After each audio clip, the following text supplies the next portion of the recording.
Halo teman-teman, assalamualaikum. Aku udah lama banget nggak bikin video. Hari ini aku mau ngupload dan bagikan resep untuk kalian sayuran yang praktis dan menyehatkan, serta juga ada proteinnya ya. Nah, untuk bahan-bahannya silahkan dicatat dan jangan sampai ketinggalan. Nah, ini ada bawang merah sekitar 10 siung ukuran kecil dan ada yang ukuran besar. Silakan untuk bawang merahnya diiris, tidak terlalu tipis juga boleh, agak tebal sedikit. Karena nanti rasa bawang itu pada saat dimasak juga akan enak ya. Jadi tergantung selera mau tipis atau mau yang besar. Kemudian aku pakai cabai rawit sesuai selera. Kalau suka pedas bisa ditambah, kalau aku cukup pakai 2 dan dipotong sekecil-kecil mungkin, agar nanti pada saat digigit tidak dominan rasa pedasnya, jadi masih ada gurih dari bahan yang lain. Kemudian bahan utama kita yaitu ada kubis. Ini aku beli kubis sekitar 5.000 7.000-an, aku lupa karena udah lama banget ini video. Nah, kemudian diiris kecil-kecil seperti korek api tapi memanjang.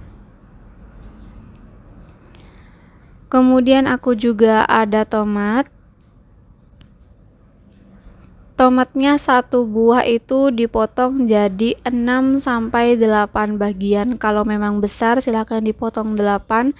Kalau lebih kecil bisa dipotong 6 bagian. Potongannya juga sama seperti bentuk kubis, seperti korek api memanjang. Nah, untuk biji dan air yang di dalam kita tidak akan buang, jadi akan kita pakai untuk kuah si sayurnya nanti. Ini pasti sangat-sangat lezat ya. Untuk tomatnya aku pakai 2 buah, itu sudah cukup banyak. Kemudian panaskan minyak dan masukkan bawang merah yang sudah diiris.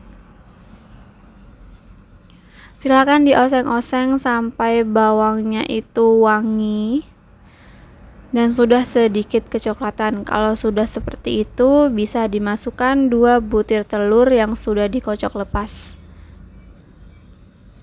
Tidak perlu ditambahkan garam karena nanti kita akan memasukkannya terakhir. Karena meskipun telur tanpa digaramin itu aslinya sudah sangat gurih ya. Jadi kita tidak perlu menambahkan garam agar menu sehat yang kita dapat itu benar-benar ada. Silakan diorak-arik untuk telurnya. Kemudian masukkan tomat untuk menambah air. Tambahkan cabai rawit yang sudah dipotong, kemudian diaduk kembali sampai air tomatnya tuh keluar ya.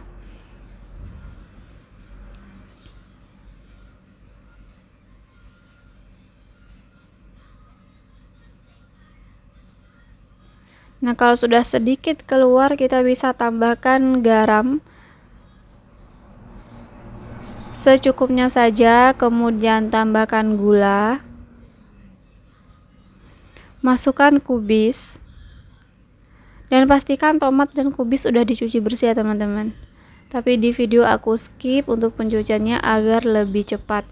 Kalau sudah seperti itu, sudah dimasukkan semua kubisnya dan bahan-bahan yang lainnya, silahkan diaduk merata sampai kubisnya itu layu dan matang.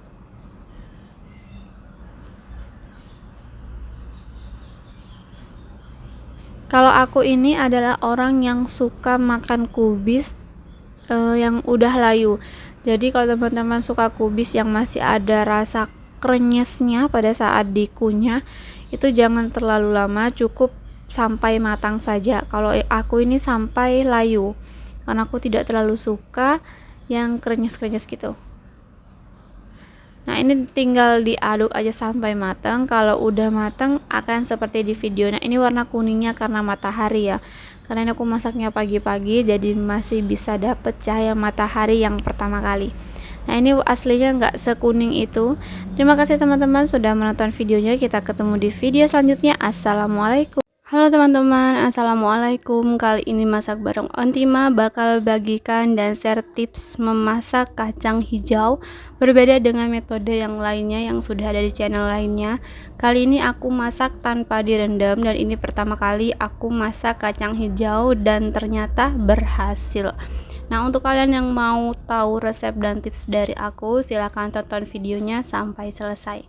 Nah, untuk bahan yang pertama, dan ini adalah bahan yang utama, kita butuh kacang hijau. Aku pakai setengah kilo yang sudah dicuci bersih. Aku cucinya bisa sampai 5 kali ya, karena memang ada beberapa bagian kacang hijau yang masih terapung. Jadi yang terapung itu aku ambil lagi. Kemudian silahkan panaskan air sekitar 500 ml sudah cukup. Yang intinya banyaknya air itu bisa membuat kacang hijau kalian terendam sempurna.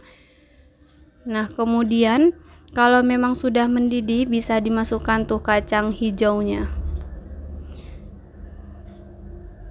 Kita akan panaskan. Nanti setelah ini mendidih, kita akan tunggu 15 menit. Jangan lupa tambahkan garam 1 sendok teh agar lebih gurih. Jangan pernah skip garam karena ini itu kuncinya. Nah, kataku ya di awal tadi, kalau sudah mendidih seperti video, silahkan tunggu 15 menit.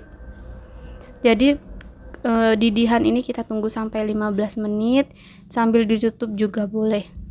Nah, kalau sudah 15 menit silahkan dimatikan dan ditutup kembali, tunggu sampai 30 menit karena selama 30 menit ini masih ada proses memasak dan ada panas di dalam panci, jadi masih berguna ya.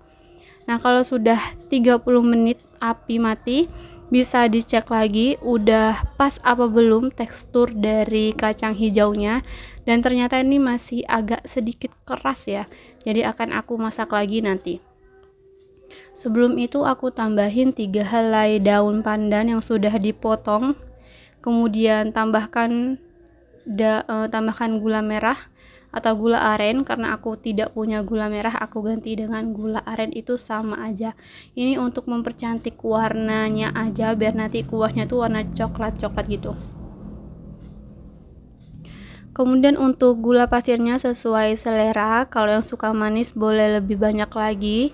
Jadi nanti 3 sendok dicek rasa, kemudian kalau kurang ditambah lagi beberapa sendok, kemudian cek rasa. Nah, ini aku lupa ya kalau aku udah tuang berapa sendok, tapi ini pas. Nanti kalau kurang kita tambahin lagi. Jangan khawatir masalah gula karena bisa ditambahkan ya. Kemudian kalau sudah 30 menit didiamkan dalam kondisi kompor yang mati, api tidak menyala, silahkan hidupkan lagi apinya maksudnya, selama 30 menit sambil ditutup. Setelah 30 menit ini udah lunak banget, tapi kalau kalian mau lebih lunak lagi silahkan ditambah 30 menit dengan api mati. Jadi resepnya itu akan aku sebutkan lagi ya untuk menit-menitnya. Nah, ini teksturnya udah pas banget. Jadi tadi itu, nah ini tunggu sebentar ya, ini aku tuangin santan dulu pakai 1 buah dengan takaran setengah kilo kacang hijau.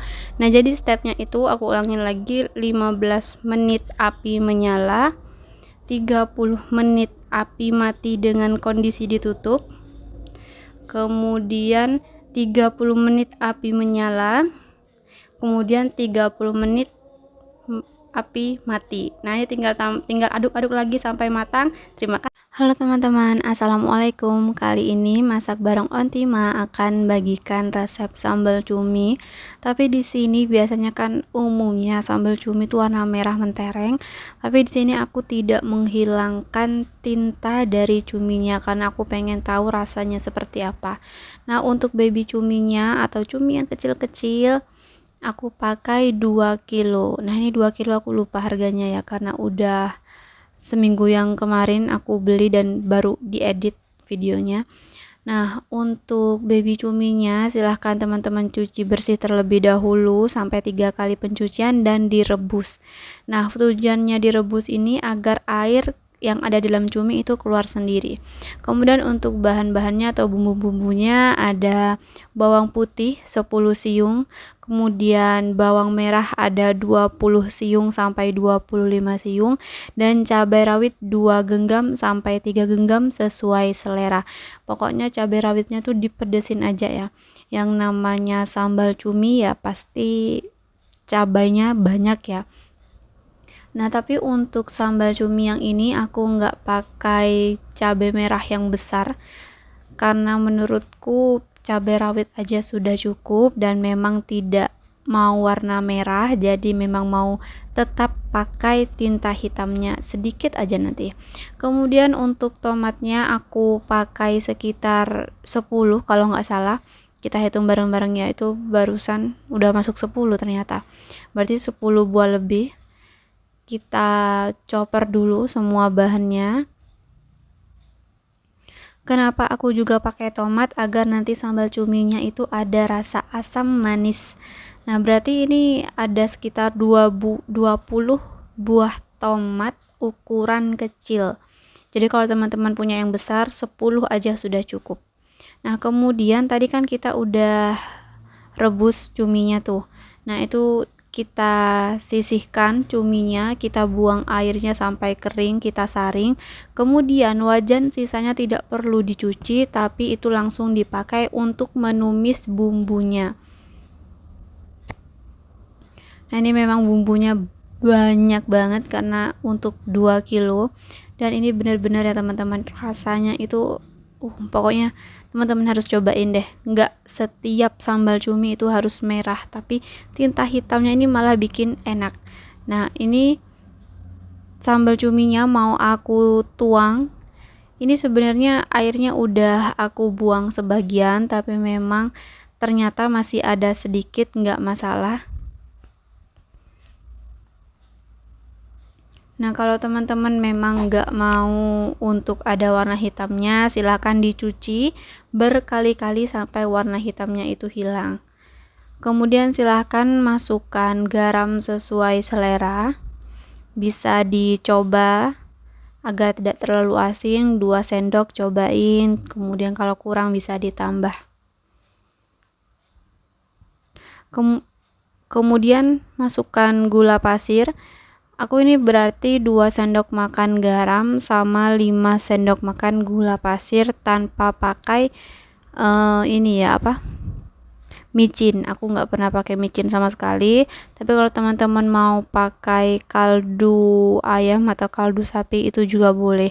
Nah, tapi di sini aku juga pakai ya kaldu ayam ya, karena memang sambal cumi itu butuh agar rasanya lebih nendang lagi.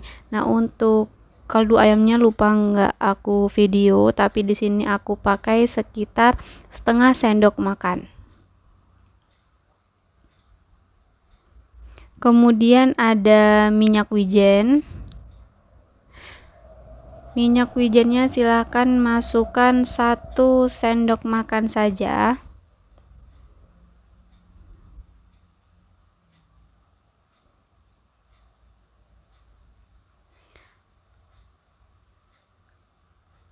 Kemudian ada mie kecap ikan atau minyak ikan. Kemudian kita tuang ya sekitar 2 sendok makan, itu sesuai selera. Nah, tadi untuk yang kaldu ayam kan aku bilang setengah sendok makan.